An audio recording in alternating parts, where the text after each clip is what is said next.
안녕하세요, 제이제입니다. 오늘은 침대 위에서 유난히 화끈한 여자들의 특징에 대해서 말씀드려 볼게요. 그럼 바로 시작할게요.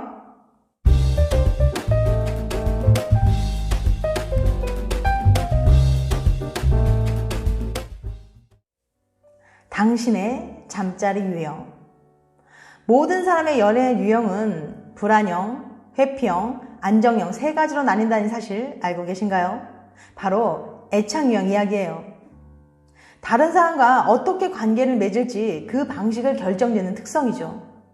사람들을 대할 때, 특히 연애를 할 때 얼마나 회피적인 모습을 보이는지, 얼마나 불안해하는지, 얼마나 안정된 모습을 보이는지에 따라서 달라집니다. 연인의 애착 유형을 알고 있으면 평소 두 사람이 왜 싸우는지는 물론 그 해결책도 알 수 있어요. 하지만 그게 다가 아니었습니다. 심지어 잠자리 성향까지도 알 수 있었어요. 불안형, 잠자리 해야 되겠지? 제네바 대학의 니콜라스 교수가 490명의 남녀를 대상으로 연구한 결과 애착 유형이 불안형인지 회피형인지에 따라 잠자리 성향이 크게 달라졌어요. 먼저 불안형은 상대방의 관심과 애정을 잃을까봐 자주 불안해하기 때문에 연애에 늘 많은 에너지를 쏟는 편입니다. 연인의 기분과 행동이 조금만 변해도 매우 민감하게 반응하죠. 애인이 싫어하거나 거절할까봐 생각과 감정을 솔직하게 전달하지 못하는 편이에요. 이런 불안형의 잠자리는 어땠을까요? 불안형은 잠자리 빈도도 높고 적극성도 매우 높고 상대에 대한 애정도 높았어요. 불안형은 남들보다 잠자리를 더 자주 했고 잠자리하고자 하는 적극성도 더 컸다고 해요. 이는 잠자리를 상대와 더 가까워지기 위한 수단으로 생각하는 경우가 많았기 때문이라고 합니다. 특히 애인과의 관계가 불안정하다고 느낄 때 의식적으로 잠자리를 하기도 합니다. 가장 밀접한 스킨십인 잠자리를 통해서 상대와 더 끈끈한 사이가 되려고 했던 거죠. 또 불안형의 여자들은 썸 상대나 애인이 나랑 잘래? 하고 물어봤을 때 별로 끌리지 않아도 거절하지 못합니다. 괜히 거절했다가 나 싫어하면 어떡하지? 하는 생각에 차마 이야기하지 못하는 거죠. 남들보다 잠자리를 더 자주 하는 이유가 조금은 슬프네요. 다음, 회피형. 별로 안 땡겨. 이번엔 회피형이에요. 회피형은 이런 사람들을 말합니다. 이들은 애인과 지나치게 가까워지는 것을 피하려고 해요. 자신의 삶에 제한받는다고 느끼기 때문에 누군가와 깊고 진지한 관계를 맺는 것에 부담이나 두려움을 느끼는 거예요. 그래서 정식적으로 사귀는 것보다는 약간 모호한 관계를 선호하는 편입니다. 상대방과 정서적 거리를 둬야만 심리적 안정감을 느껴요.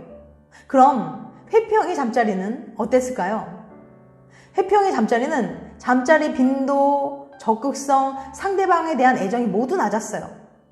그러니까 회피형은 남들보다 잠자리를 훨씬 가끔 했고 그 적극성도 훨씬 낮은 편이었습니다.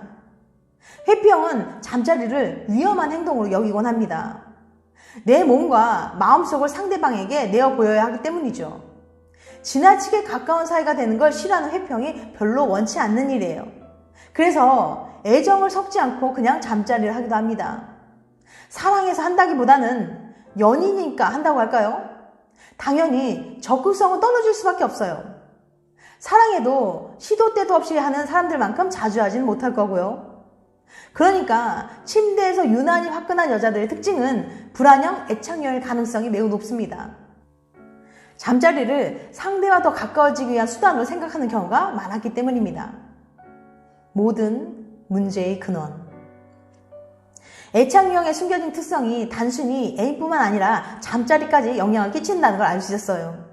다시 한번 당신의 애인과 애착 유형 정도는 꼭 알아둬야 되겠다는 생각이 듭니다.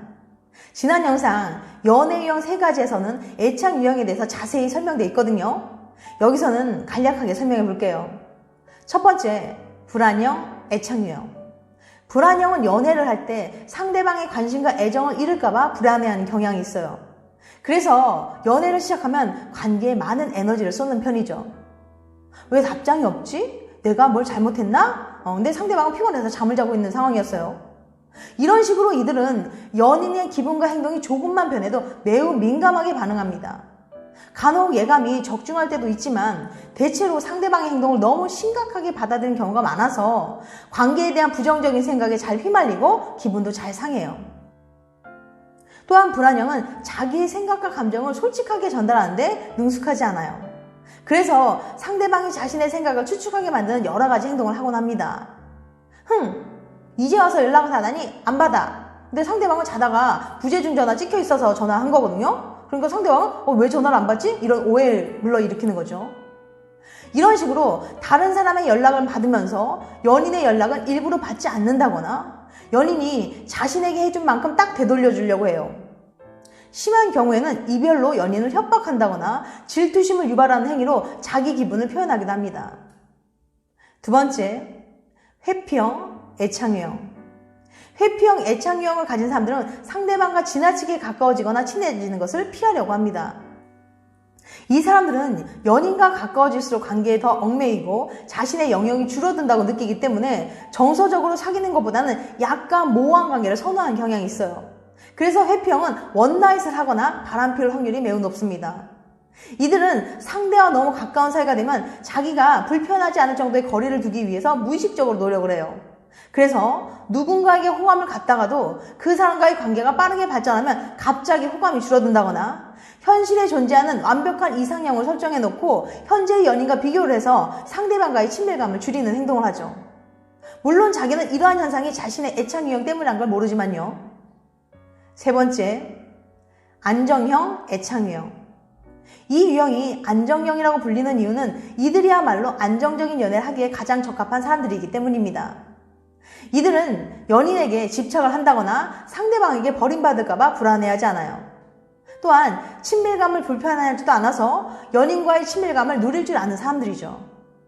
안정형, 애착유형을 가진 사람들은 관계에서 생기는 다양한 문제들이나 연인 간의 갈등 상황에서 평정심을 쉽게 잃지 않습니다. 심한 감정 기복을 겪는 일도 많지 않고 원한다면 부정적인 생각이나 감정도 쉽게 떨쳐낼 수 있는 능력을 가졌죠. 연인과 다투더라도 쉽게 상처를 주거나 대화를 거부하는 일이 없어요. 그보다 상대방의 감정을 잘 이해하고 그 사람의 의견이나 비판에 따라 자신의 생각과 태도를 바꿔서 유연하게 갈등을 풀어나가는데 능숙합니다. 애착 유형의 비율은 안정형이 50%, 불안형이 30%, 회피형이 20%라고 해요.